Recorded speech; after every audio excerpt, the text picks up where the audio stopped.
दोस्तों, आज हम उस फ़ौजी की बात करने वाले हैं जिसे उस हद तक टॉर्चर किया गया जिस हद तक कोई भी आम इंसान सह ना सके। पर इस फ़ौजी भाई ने उन सभी टॉर्चरों को सहा और अंत में एक समय ऐसा आया जब इन टॉर्चरों को न सह पाने के कारण इस फ़ौजी भाई ने अपनी आँखें बंद कर ली। दोस्तों, आजकल ज़्यादातर लोग फ़ौजियों की नौकरी को ऐश की नौकरी समझते हैं। उन्हें लगता है कि फ़ौजियों को अच्छी तनख्वाह मिलती है, कैंटीन में सस्ता सामान मिलता है और कई सुविधाएं मिलती है, इसलिए फ़ौजियों की ज़िंदगी बहुत अच्छी है। जी हाँ, ये सब ठीक है कि फ़ौजियों को कई सुविधाएं मिलती हैं, लेकिन फ़ौजियों की ज़िंदगी इतनी आसान भी नहीं होती जनाब। महीनों तक अपने घर वालों, पत्नी और बच्चों से दूर रहकर देखिए। कभी झुलसा देने वाली रेगिस्तान में पोस्टिंग होती है तो कभी जमा देने वाले ठंड भरे इलाकों में पोस्टिंग होती है। दोस्तों, आज हम बात कर रहे हैं सौरभ कालिया की, जिनका जन्म 29 जून 1976 को अमृतसर, भारत में हुआ था। इनकी माता का नाम विजया व पिता का नाम डॉक्टर NK कालिया था। इनकी प्रारंभिक शिक्षा DAV पब्लिक स्कूल पालमपुर से हुई। इन्होंने स्नातक की उपाधि BSc मेडिकल HP कृषि विद्यालय पालमपुर, हिमाचल प्रदेश से करी थी। दोस्तों, 1997 में इन्होंने इन डिग्रियों को प्राप्त करने के बाद अगस्त 1997 में संयुक्त रक्षा सेवा परीक्षा द्वारा सौरभ कालिया का चयन भारतीय सैन्य अकादमी में हुआ और 12 दिसंबर 1998 को वे भारतीय थल सेना में कमीशन अधिकारी के रूप में नियुक्त हुए। उनकी पहली तैनाती 4थे जाट रेजिमेंट इन्फेंट्री के साथ कारगिल सेक्टर में हुई और 31 दिसंबर 1998 को जाट रेजिमेंट सेंट्रल बरेली में प्रस्तुत होने के उपरांत वे जनवरी 1999 के मध्य में कारगिल पहुंचे। गर्व है हमें ऐसे वीर जवानों पर। जय हिंद, जय भारत। दोस्तों, सौरभ की नौकरी को कुछ ही महीने हुए थे। वह कारगिल में अपने साथियों के साथ अपनी पोस्ट पर मुस्तैद थे। इसी बीच 15 मई 1999 को उन्हें एक इनपुट मिली। इसके तहत उन्हें जानकारी दी गई कि दुश्मन सेना के लोग भारतीय सीमाओं की ओर बढ़ रहे हैं। यह इनपुट बहुत महत्वपूर्ण था। दुश्मन सेना के कई सैनिक किसी बड़ी घटना को अंजाम दे सकते थे। सौरभ ने इसको गंभीरता से लेते हुए अपनी तफ्तीश शुरू कर दी। वह अपने 5 अन्य सैनिकों अर्जुन राम, भंवर लाल बगारिया, भीका राम, मूल राम, नरेश सिंह के साथ पेट्रोलिंग पर निकल गए।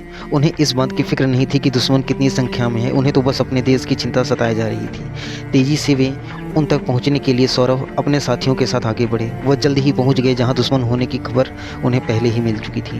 पहले तो सौरभ को लगा कि उन्हें मिला इनपुट गलत हो सकता है, लेकिन दुश्मन की हलचल ने अपने होने पर मुहर लगा दी। वह तेजी से दुश्मन की ओर बढ़े, तभी दुश्मन ने उन पर हमला कर दिया।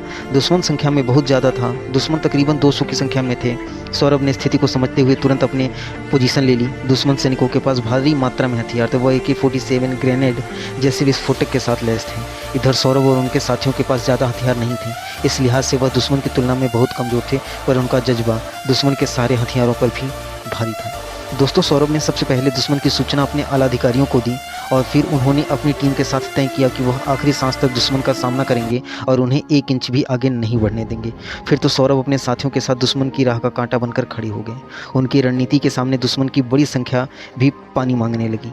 हालांकि दोनों तरफ की गोलाबारी में सौरभ और उनके साथी बुरी तरह जख्मी जरूर हो गए थे, लेकिन उन्होंने हार नहीं मानी। वह मोर्चे पर वीरता के साथ डटे हुए थे। दुश्मन बौखला चुका था, इसलिए अपनी पीठ पर वार करने की योजना बनाई। इसमें वह सफल रहा। उसने चारों तरफ से सौरभ और उसकी टीम को घेर लिया। वह कभी भी दुश्मन के हाथ नहीं आते, लेकिन उनकी गोलियां और बारूद खत्म हो चुके थे। दुश्मन ने इसका फ़ायदा उठाया और उन्हें बंदी बना लिया। दोस्तों, दुश्मन सौरभ और उनके साथियों से भारतीय सेना की खुफिया जानकारी जानना चाहता था, इसलिए उसने लगभग 22 दिनों तक अपनी हिरासत में सौरभ और उनके साथियों को रखा। उसकी लाखों कोशिशों के बावजूद सौरभ ने एक भी जानकारी नहीं दी। इस कारण दुश्मन ने यातनाओं का दौर शुरू कर दिया। सभी अंतर्राष्ट्रीय कानूनों की धज्जियां उड़ाते हुए सौरभ कालिया के कानों में गर्म लोहे की राडों से छेदा गया। उनकी आंखें निकाल ली गई, हड्डियां तोड़ दी गई, यहाँ तक कि उनके प्राइवेट पार्ट को भी दुश्मनों ने काटे दिए थे। इसके बावजूद वह सौरभ का हौसला तोड़ नहीं पाए। आखिरी वक्त तक उन्होंने अपने देश को याद रखा। उन्होंने सारे दर्द को हंसते हंसते पी लिया। अंत में जब वह दर्द झेल नहीं सके तो उन्होंने मौत को गले लगा लिया। और दोस्तों, उसके बाद सौरभ के पिता का एक बयान आया अपने देश के नेताओं को लेकर, और उन्होंने यहाँ तक कहा कि मुझे शर्म आती है कि मैं भारतीय हूँ। इस देश के नेता सिर्फ राजनीति करना चाहते हैं। जी हाँ, यही सोचते हैं सौरभ कालिया के पिता, और शायद ये काफ़ी हद तक सही भी है, क्योंकि एक फ़ौजी को सिर्फ एक बेवकूफ़ की तरह ट्रीट करना कि नहीं ये देश के लिए लड़ रहा है तो इसका योगदान नहीं है, जिसके ऊपर बीतती है वह समझता है। तो दोस्तों, आई होप आपको हमारा वीडियो पसंद आया होगा। मिलते हैं नेक्स्ट वीडियो में। धन्यवाद दोस्तों।